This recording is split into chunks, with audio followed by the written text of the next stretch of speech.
I'm Kumi Taguchi. Tonight on Insight, fake names and fake lives, the costs of a life undercover. The adrenaline, the fear, and then the euphoria at the other end of it. I actually formed real friendships with them.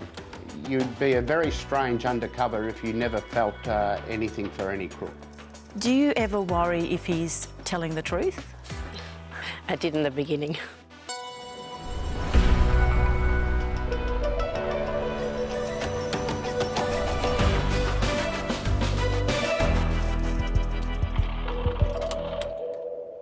Thank you so much for being here.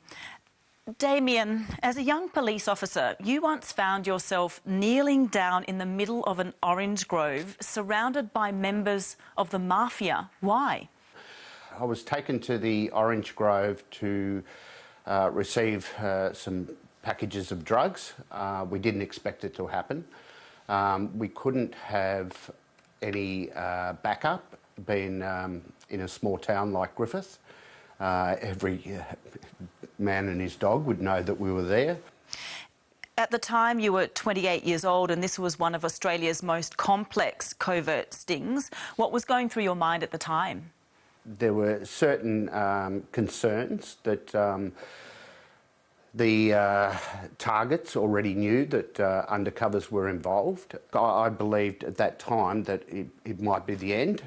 The way that I was led through the orange grove, having to walk in front of the crook, the Italian fella, and then when he sort of said kneel down, when we got to some trees, I mean, it's like one of those movies.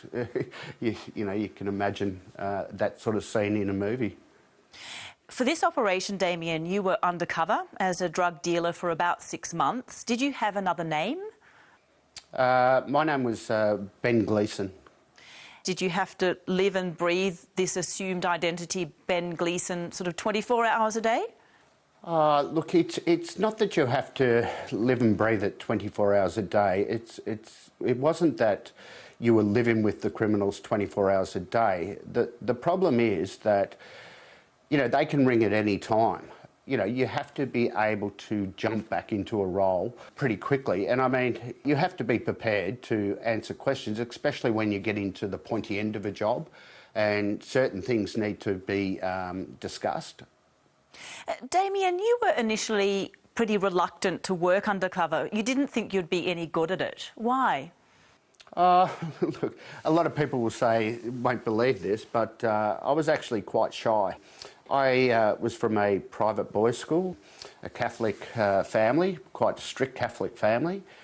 So the thought of mixing with criminals and going toe-to-toe to them with whether that's, you know, conversations or understanding the criminal world, I just didn't think when I first was asked to do it that I was up to it. I mean, the first time I ever took a drug, other than I think I had 2 puffs of a joint before a football game when I was about 15, but the first time I ever took any sort of drug was on that actual job, Operation Afghan in Griffith. I mean, the policies are that we don't take drugs, but there are certain circumstances, and this was one of them, that I had to do some cocaine after a big cocaine deal. And, you know, it just wasn't sensible to say no. When did you realise you were actually good at undercover work? One of my first jobs, which started off as I think it was a £5 buy of marijuana from a guy from Mildura. And that ended up becoming a job where we had show money of $1,065,000, which was for a hell of a lot of drugs. And, you know, after that job, you know, the ego grew. I got more and more confident with what I could do, how I could manipulate certain things. It surprised me that I had so much confidence, but under a different name or a different scenario or role than what I had in my own life. I quickly realised that understanding the drug world, the prices, the jargon, the way that you know, these crooks go about business, it wasn't too hard to pick up. Roger, you run a dog food business in regional New South Wales. You got a call one day from an old friend proposing a pretty odd job offer. What was that proposition? It was a proposition to infiltrate the NRA by creating a fake gun organisation in Australia that was pro-gun and approaching them to work collaboratively. So the plan was for you to be the head of Gun Rights Australia, is that correct? Had you done anything like this before, basically gone undercover? No, never. Did you know anything about guns? Not really. I'd shot the odd gun at a friend's farm, but nothing really. Why did your friend think you could do this? So Peter Charlie was the executive producer of the Al Jazeera investigations unit, and I'd known him for some years as a friend. And he just thought I had the personality to be able to carry it off. You were given a crash course in guns, journalism and also hidden cameras. Were you also given a fake identity? No. Because of the power and breadth of the NRA, we made a decision to use my real name, that if we had got anywhere with them, that they would investigate me and quickly figure out that I had a fake name, so we used my real name. What were you hoping to find out about the NRA? So we were trying to find out basically their playbook and how they coped with and how they reacted to mass shootings in America. So you went from Roger, who was in favour of gun laws, to this guy. Hey guys, Roger Muller here from Gun Rights Australia. We don't have our rights as gun owners diluted. And they've come out with legislation that picks on farmers. Gun crime has been decreasing at a steady rate. In the meantime, keep following us on all our social media.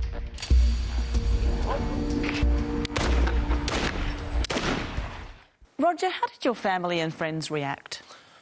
They were shocked. Some friends decided not to speak to me. Some decided to confront the new Roger Muller, which I struggled internally with that, but obviously the security of the project was the main focus. So I would speak more along the lines of freedom of speech in Australia, and that we just needed to have a conversation about gun laws in Australia. Did anyone else know it was all a ruse? No. It was, well, apart from the inner circle of Al Jazeera, no, I kept it very secret. Before you agreed to this project, did you discuss how this deception might affect your work and your life? We did have a number of conversations about that, and at one point we'd sort of got to a bit of a stalemate with the NRA, and the project was put on hold, which was quite distressing for me because I was then left basically with this, Gun Rights Australia website as the last piece of information going out about me. Considering you didn't have a fake identity, how did you switch on and off between the real Roger and the gun enthusiast Roger? Well, about a year into the project, I really did start to struggle mentally with the two Rogers and started to believe some of the things that I was saying. So I went and saw a psychologist, and I also had the Akubra, which not only stored one of our cameras, but when I put it on, I became Roger from Gun Rights Australia. So you actually felt like you embodied that person? Absolutely. It was a total change, and I could then take it off and it would go back into its travel bag and I was back to me again. When you put it on now, do you feel like that person comes back? Well, that's interesting because I haven't really thought about it much for a couple of years since the show's gone to air. You know, there's obviously the odd conversation, but just today, thinking about it brought back a hell of a lot of emotions and times getting prepared, going through the instructions on what the Peter wanted reported on, the adrenaline, the fear, and then the euphoria at the other end of it when we've actually recorded information we were looking for. How did you get the most powerful gun lobby in the world to trust you? Well, it was a long game, and I think Peter's strategy was brilliant and simple.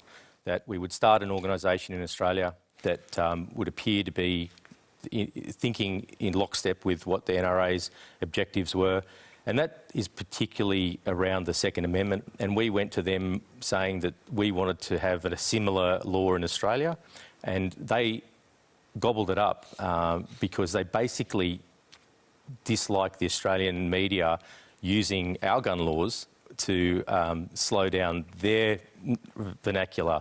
So they were quite keen, and we then went about meeting people lower levels, different levels, and then just networking through the organisation. Wow. Jennifer, you're a former police commander and the only female undercover in your squad at the time. Was there a difference in how you would approach your targets compared to your male colleagues? I took a lot of time with my jobs and really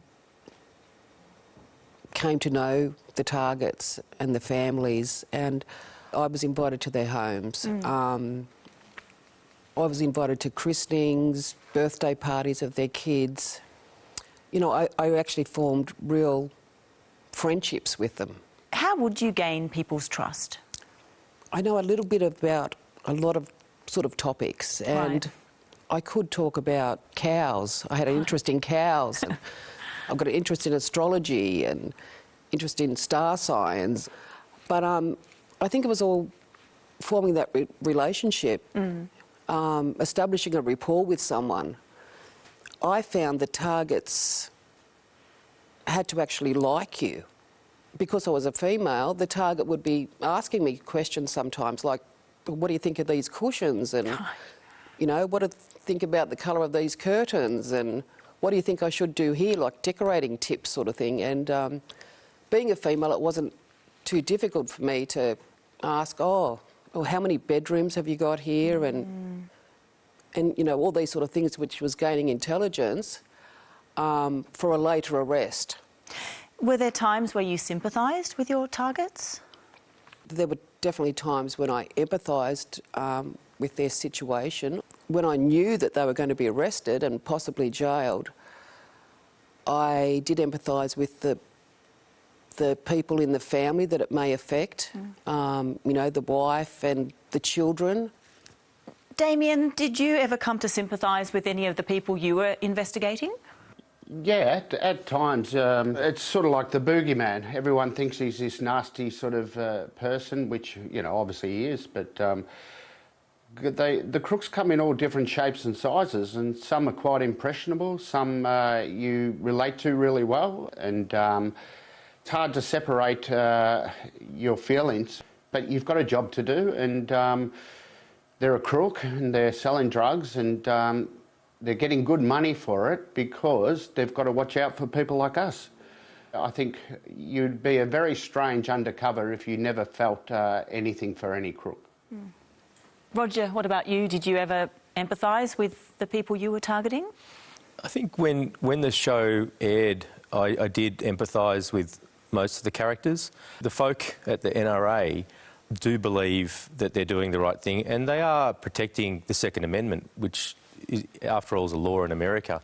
And as these guys have been saying, it's a relationship that you get the most information out of. And so when you're having dinners and you're going to the Little League games and you're forming those personal relationships, then the trust comes. So of course, in some way you feel that you've done the wrong thing by them, even though you've done nothing wrong.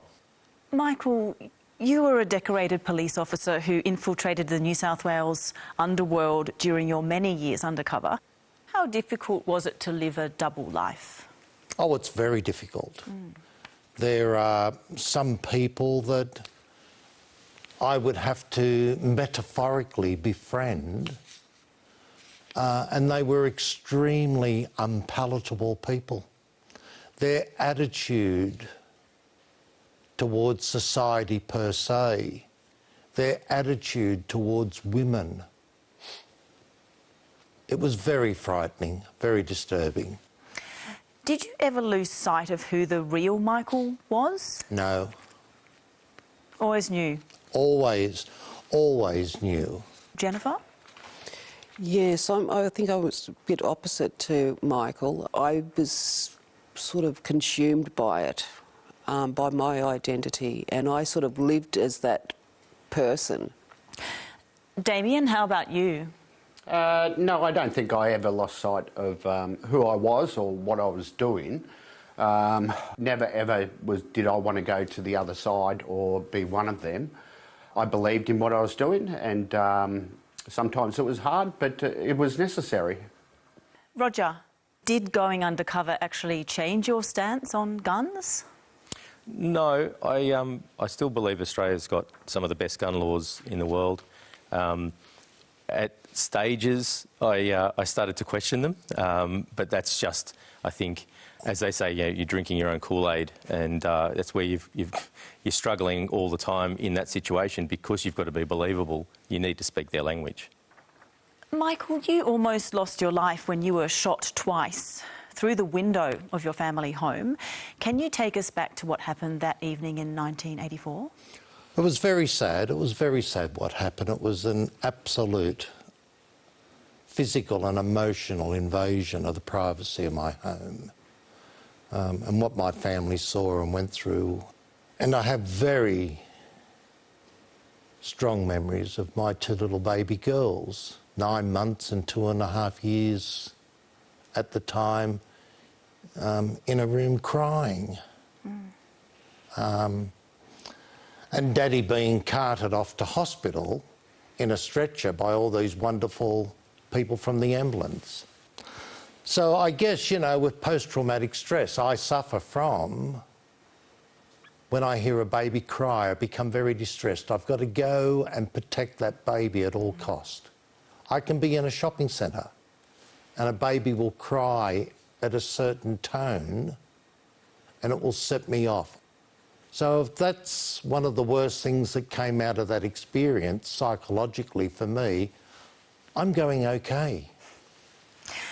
After you were shot, Michael, you remained with the police force. You then went on to develop Australia's first undercover training program. What kept you there? To be a police officer, to protect people. My role in society was to protect people as a police officer. That's not a job. To me, it was a very noble vocation. Some of the people I've met as police officers, they're just so dedicated, such wonderful people, and it gives me great pride. Damien, despite the dangers and risks to your life, including contracts on your head, what kept you working undercover for 7 years? I honestly believe that it can be very addictive. And just like drugs, you chase that high, the adrenaline of locking up a good crook, and you continue chasing and chasing other criminals. The bigger the job, the better. Nobody can tell me that undercovers don't have a big ego.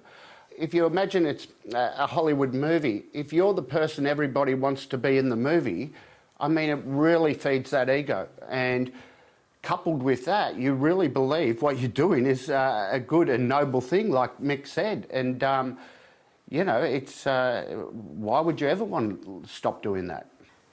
Brad, you're a psychologist and a former police officer. What can happen when you're having to kind of spin and maintain this web of lies?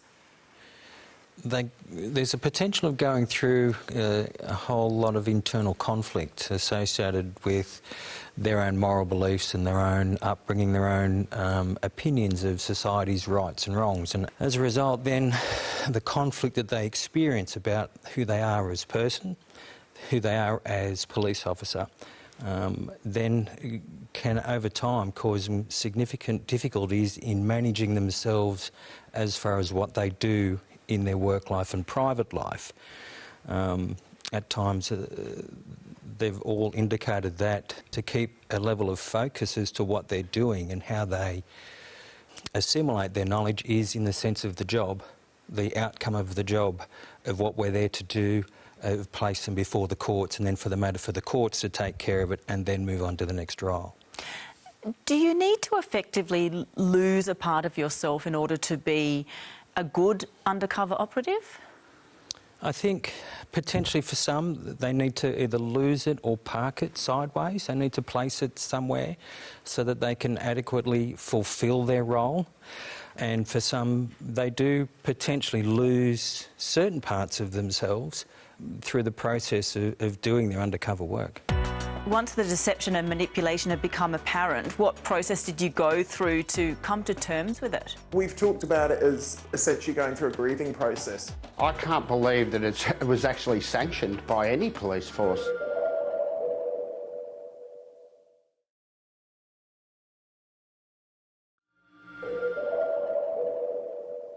Our next guests moved to Australia from London in 2005. They are currently under orders to remain anonymous. Wendy, when you were 17, you became friends with a man named James. How did you meet? I met James when we both started going out at a similar time with an animal protection group. We'd go out trying to protest sports hunting in the UK, where they use packs of dogs to tear animals apart, essentially. He came out and we quite quickly became good friends. He seemed just as passionate about animals as I was. So you became friends quickly. What did you know about him? I knew that he was a locations producer for the BBC. He'd talked about having children. He seemed to be quite well off. He drove a nice car. Ellie, in 2000, James asked Wendy to set him up with you and you soon started dating. What attracted you to him? When he expressed an interest and we started dating, I found him very funny, engaging. I found him intelligent. He liked animals, which I liked, because I was in more of an animal welfare kind of job. He seemed quite left-wing. I think he had quite an adventurous flair to him, which I was drawn to quite a lot. What was your relationship like?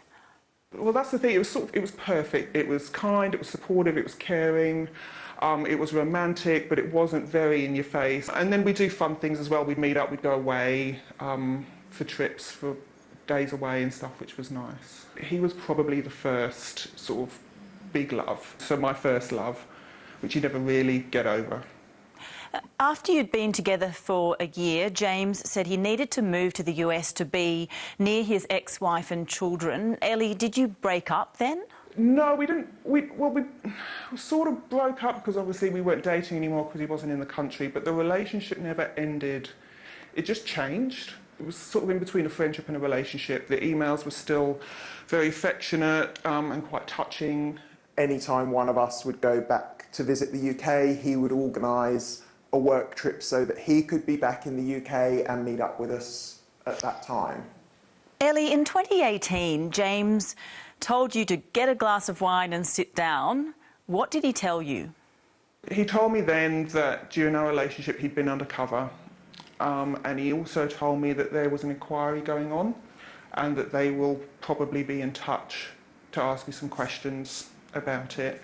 He also said that they would probably tell me his real name, and I think that's when it really hit me that none of it was true. I didn't even know his real name. I still thought maybe there was some genuine aspect to the relationship. I thought some of his feelings would be genuine, and that maybe when he was undercover he just got too close. But yeah, as time went on it became apparent that was not the case. And we'd known each other for 18 years. He was one of my oldest friends. Once the deception and manipulation had become apparent, what process did you go through to come to terms with it? It took months, to be honest. It was quite a gradual, dawning process on you. We've talked about it as essentially going through a grieving process, because you're grieving for the loss of something you thought you had. And you're grieving for a loss of a person as well, because that person that you knew is technically dead, but they never existed. Wendy, did James ever move to the US? We don't believe now that he'd ever left the UK permanently. I think he just went home to his family and his wife, I think. Wendy, it was eventually revealed that James was interested in you. Why were you the target? Look, I was a dedicated member of the group. I was friends with a lot of other people in the group, so I guess I was a good person to be in with. But the honest answer is we have no idea why the Metropolitan Police chose to assign full-time spies to infiltrate the people that they did. And that's why James wanted you to set him up with Ellie to stay close to you, basically. That's what we think. So James previously dated another member of the group. Nothing romantic was going to develop between James and I, so I think Ellie was essentially collateral damage in that she had nothing to do with any kind of activism, but she was a great way to get full access to the house and our phones and other people staying close. You lived together? Correct, yes. We were housemates. Ellie, you'd known James for over 18 years at this point. Did you look back over that time and see any clues as to his true identity? There were a few things that he said and he did that you just kind of like, oh, that's weird, that doesn't make sense. But you don't really think, oh, well, clearly everything about you is a lie. He was always going on about our age difference, because I was 21 and he was 33. And then after we'd been dating for a few months, he was like, oh, actually, I got my age wrong, I'm actually 36. I thought he was just lying initially about his age because he was embarrassed about it, not the fact that he got his cover a bit confused. Ellie, once you read more about the tactics used in undercover policing, could you see that reflected in James's behaviour? There's an organisation called the Undercover Research Group, and they actually published a list where they said, look, if you think someone you know could have been an undercover officer, have a look and see if they meet any of this criteria. I think there's like 15 or 20 criteria on the list, and he met all but one of them. His apartment always had this look of not quite lived in, and having a job that takes you away a lot. He did that as well. That was another one. Yeah, he was very vague in details of his personal life. He was a very private person in that regard. James was pretty good at mirroring people's behaviours, at seeming as though you had a lot in common. I always felt very comfortable with him, felt like I had a friend, but also somebody I could really trust. Ellie, how has this affected your ability to have relationships? Since I found out, I haven't had a relationship. I haven't been able to. I don't trust people. I always wonder if they're going to be spying as well. He asked for my address out the blue, and I've never quite known why, but he now knows where we live, and that has got me very paranoid. So I haven't formed any new relationships, and haven't really formed any new friendships since I found out. Wendy, what effect has James's deception had on you? I feel very betrayed. I also was very angry because while my mother was terminally ill and dying, he was there as a person of support. He would drive me places. He met my mother. To me, that's very cruel, very unethical. I think if he had any form of human decency, he should have stepped back from the personal relationship at that point and allowed my genuine friends to be there for me. I've struggled to trust partners since then, because this is somebody who I saw as a close friend for close to 2 decades. How do you know who anyone is? At least 30 women were tricked into relationships with undercover officers working for London's Metropolitan Police Service. Jessica is also searching for answers. When I first met Andy, I was 19 and I had just moved up to London into a house that I shared with other animal rights friends. I never doubted him at all. I didn't imagine that we would have undercover officers, within our group.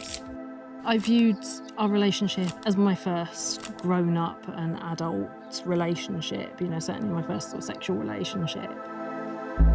For quite some time of our relationship, I was actually living out of the country. We didn't do the things I think that lots of other couples did. I told Andy this. I said, it's not really working. It's not what it should be, and that I met someone else. And I remember thinking, oh, he was really sort of grown up, because he was like, yeah, that's fine. Now looking back, knowing what I know, it's, I do just feel really stupid. In February 2017, I'd got a message from a friend on Facebook, and it was somebody that I used to know back sort of in the early 90s. He said, have you heard about the spy cops thing? And we now know that there were spy cops within our group. Go and have a look, on this website. And I dutifully did. And then as I sort of scroll down, and there's a picture of Andy. I thought he was Andy Davey, a 24-year-old vegan animal rights activist, but in truth he was a 32-year-old married undercover police officer. It's the public inquiry which promises to uncover undercover policing, the extraordinary, unorthodox infiltration methods used by officers over 5 decades. There is an inquiry taking place in the UK at the moment into the undercover policing. There was over 1,000 groups that were spied on, and these were political groups and sort of like justice campaigns. The only things that we want to know is what actually happened, how many officers were in our lives, what they spied on, where we filmed. We just want answers.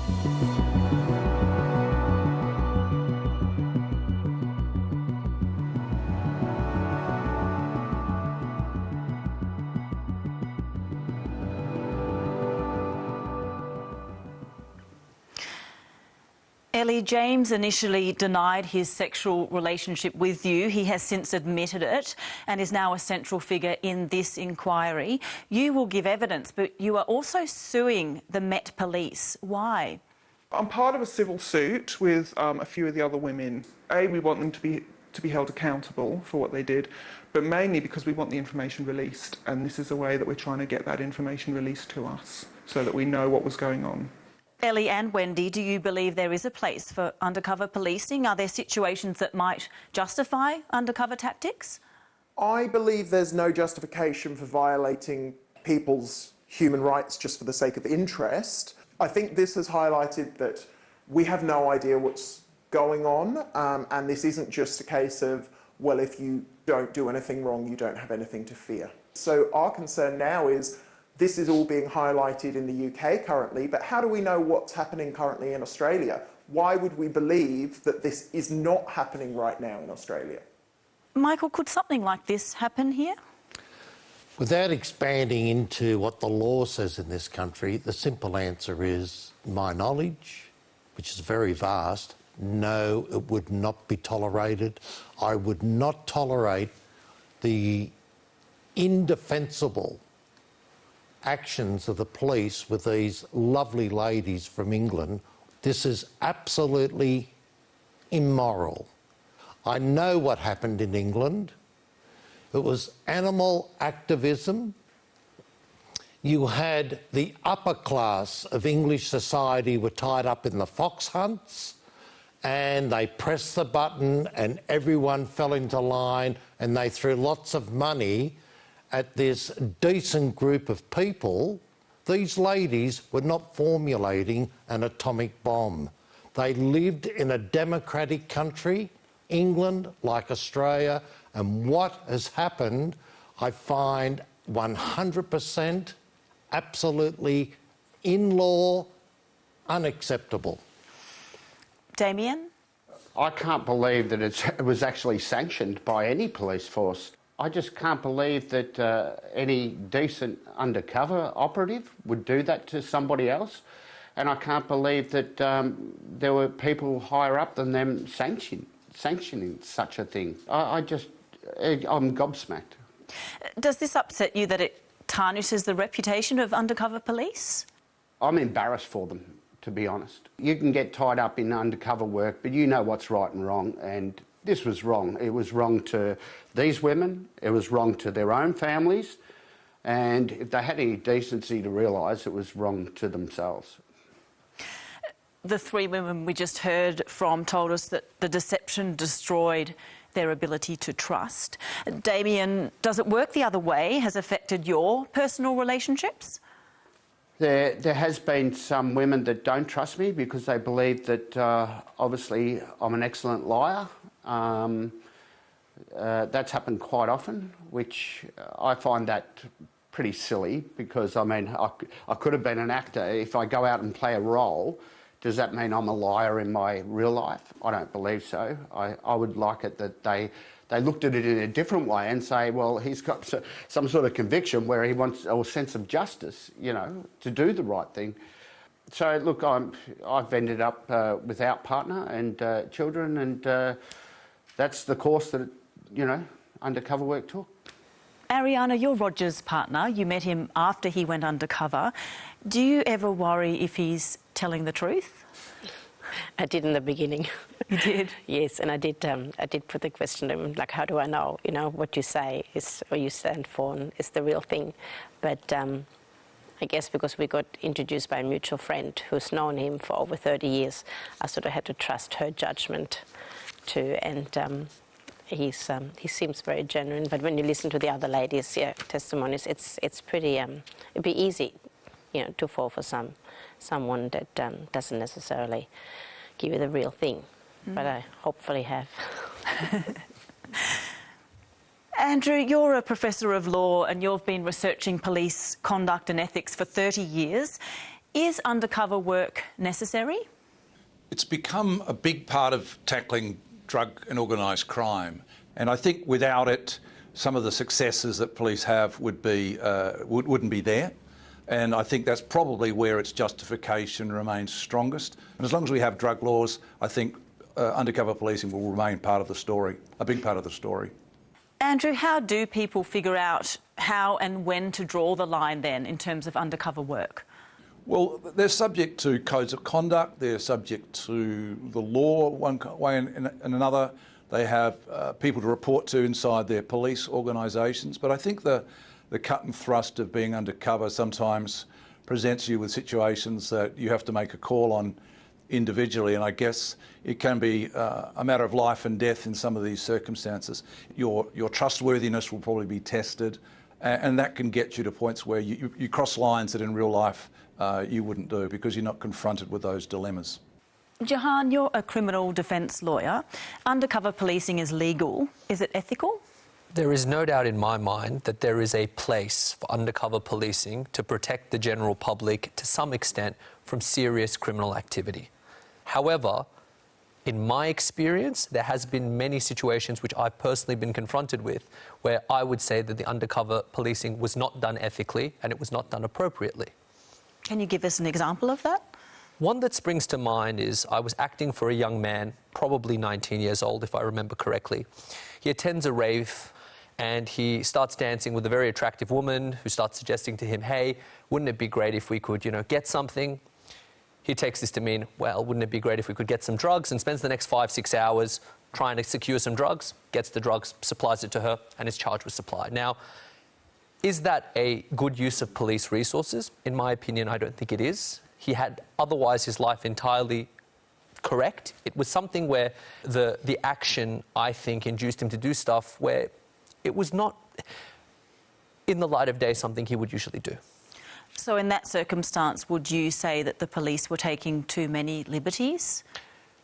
It's difficult because the law says that entrapment to some extent is allowed. That's a very, very brief description of a very complicated area of law. But in my opinion, yes, that's not the appropriate use for undercover resourcing and undercover strategies.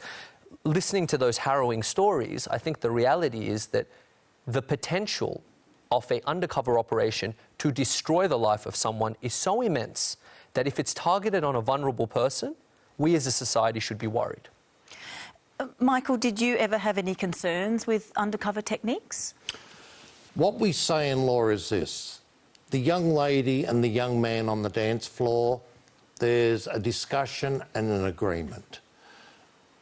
Down the track, he's charged with supplying the drugs to her. It's a technical issue that he is guilty of. But what we say in law is they are the aggravating features of the crime. The mitigating features are very importantly put forward by Jahan, that this was an innocent young man, it was not part of his lifestyle. In Australia, in our legal system, I know we have some of the great magistrates and judges, and they will deal with that client not in the way they would deal with an organised crime figure. Andrew, are you allowed to commit crimes while you're undercover or to maintain your cover? Under legislation in each state, there are particular pieces of law that can grant immunity for certain acts to those officers if necessary. Damien, were there times undercover when you did things against your own values? Yes. There were incidents in a couple of the larger jobs where obviously I was being tested. I did have to do things that didn't sit right. You've got to work out, you know, to get to the end, are you prepared to do that? But on one of the major organised crime jobs, I mentioned earlier that I used cocaine for the first time in my life at 28 years old. But I was also supplied a young prostitute, and it was more a test by the Italians for her to get sort of pillow talk. I could tell straight away that she had been told certain questions to ask. How did you feel about that? Look, it really upset me, to tell you the truth, and it really just sat bad with me because that wasn't my upbringing. That wasn't the way. It wasn't something I wanted my family to find out later in court. So, did the ends justify the means? Oh, of course it did. We put a lot of good crooks away who had been getting away with things for a long time due to, you know, political corruption, police corruption. It was a great job and some really good jail sentences. Roger, your undercover work with the NRA in the US ended up ensnaring One Nation here in Australia. How did One Nation get involved? Well, earlier I mentioned that the program had sort of stagnated because we'd gone as far as we could up the NRA tree to the very top, and pretty much what they were saying publicly was what they were saying internally, with a few minor differences. And there was an article, I think in one of the Queensland newspapers, regarding One Nation's gun policy, which caught Peter Charlie's attention. And he thought, well, let's have a look at what they're trying to achieve. So I contacted them and started meetings with them. You then connected One Nation with the NRA, but you felt like you were losing control of the situation. Why?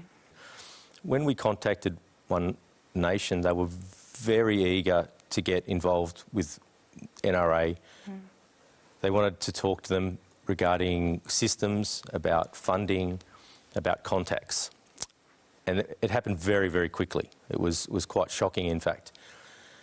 And at that point, I thought, oh my God, we've created a monster. And if we do put them in contact with each other, what could happen? Right, it was becoming real. Very real. The decision was made that the information we had was enough for the program. I felt that we could get more if we continued the relationship, but I think from a journalistic point of view, Peter made the decision, and the right decision now in hindsight, to actually wrap it up and go to air. Damien, you spent many years thinking like a criminal to outsmart them. If you can understand that people have certain motivations, you can protect yourself, you can protect your family. You know, it's a great skill to have.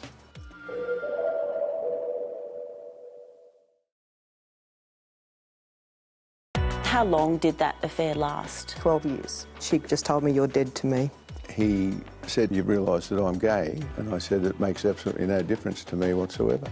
It saved me. Did you acknowledge how much you'd hurt Regina? I think I'm trying to do it today. Jennifer, like Damien and Michael, you also had contracts out on your life. How did you know it was time to stop? Was there a turning point for you? I was actually on annual leave, on holidays, and I got a call from a country location, and they asked me, can you come and do this undercover job? We've got a real problem out here. And I was sitting in a park, on a park bench, and I was waiting for the target, the main supplier, to come and deliver me a large amount of drugs. The other police were around the different areas and waiting to arrest him. And as I was sitting on this park bench, it was just getting darker and darker, and it just hit me. I just felt so vulnerable, and I'd never felt that way before. The next day, I rang the operations supervisor in Sydney, and I just said to him, look, I don't think I can do this anymore. Damien, when did you know it was time to stop? Did you want to stop? Well, I actually didn't know that it was time to stop. I was furious when they told me that I had to go back and be a normal detective, suburban detective again. I think I smashed the phone at the undercover unit. I was really pissed off. I loved everything about undercover work. I pretty much was living for the next big job, and to be told that you're no longer wanted, yeah, it hurt. Michael, you were medically discharged from the police service in 2000. This was 16 years after the shooting. Will you always see yourself as a police officer? It's just part of my DNA when I was growing up. I'm the type of guy, if I see a child or a lady or an elderly person in trouble, I will go through a brick wall to protect them. When you retired, how did you feel about that? Oh, my attitude was that when I was 60, I was going to take them on in the Supreme Court because I didn't want to retire. But the medical experts stepped in and they said enough was enough, and they made the right decision. And I'm very thankful for that. Damien, you spent many years thinking like a criminal to outsmart them. Is that a hard habit to break? Well, it's not a habit. It's, I suppose, a skill set of understanding what people's motivations are, whether they be criminal or otherwise, and you can use that in everyday life. You know, if you can understand that people have certain motivations, you can protect yourself, you can protect your family. You know, it's a great skill to have. Roger, do you find yourself always looking for an exit in case something goes wrong? I do. You do? I particularly look for undercover cameras, microphones, notice people in rooms that might be acting slightly differently, and there's a level of paranoia there still. What's that like for you, Ariana? Well, I'll rely on him because I don't have that awareness that he has and that instinct, so things for me would completely go over my head. Okay. But I feel a lot safer, I have to say, being with him, because I've never really been aware of that ability to, have so much awareness of and reading a room. Damien? Any policeman will always sit in the corner of a room so they can see the whole area and who's coming through the door. That's just the way coppers are, and unfortunately, if you go out to lunch with coppers, you're all trying to get that spot. It can get a little bit pushy. You're all hustling for the corner spot. Exactly.